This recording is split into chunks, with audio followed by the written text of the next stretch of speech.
आजच्या युगातली सत्य परिस्थिती ही आहे की माणसाकडे मोठी घरं आहेत, पण घरात माणसे नाही. खूप सारे शिक्षण, पण कॉमन सेन्स नाही. प्रगत वैद्यकीय उपचार व औषधे, पण स्वास्थ्य नाही. चंद्रावर पाय ठेवला आहे, पण शेजाऱ्यांशी ओळख नाही. स्वप्न खूप आहेत, पण शांत झोप नाही.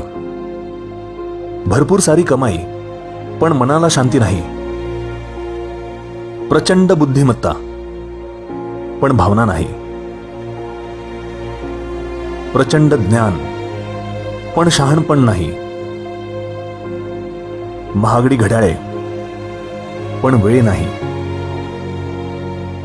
बरेच सारे प्रेमसंबंध, पण खरे प्रेम एकही नाही.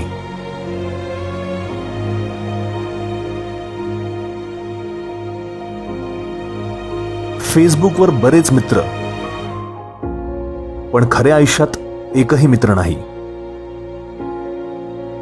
आणि सर्वात महत्वाचे, सर्वत्र माणसांची गर्दी, पण माणुसकी कुठेही नाही. आजच्या माणसाची मानसिकता पहा. मरणाऱ्याला मदत करण्यासाठी कोणीही पुढे येणार नाही, पण घडलेला अपघात सोशल मीडियावर टाकण्याची घाई. यापेक्षा मोठे दुर्दैव काय असणार? पृथ्वी तलावरचे इतर प्राणी या पृथ्वीसाठी घातक नाहीत, पण माणूस आहे. पृथ्वीचे शोषण करतो आहे, प्रदूषण वाढवतो आहे. झाडे वाचवा, झाडे जगवा हा संदेश सुद्धा कागदावर लिहून दिला जातोय.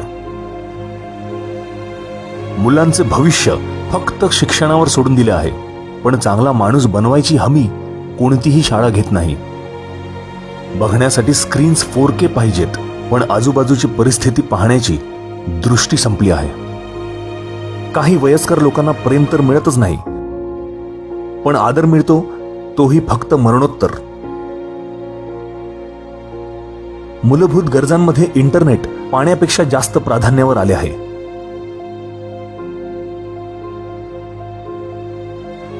युनिव्हर्सिटी मधल्या पदवीधरांपेक्षा युट्यूबर्स जास्त यशवंत आहेत. एकटी आई काहीही करून 2 मुलांना सांभाळते, पण 2 मुले मिळून सुद्धा एका आईला सांभाळू शकत नाहीत. एकीकडे चव आवडली नाही म्हणून अन्न फेकले जाते, दुसरीकडे कोणीतरी 2 घासांसाठी प्रार्थना करत आहे.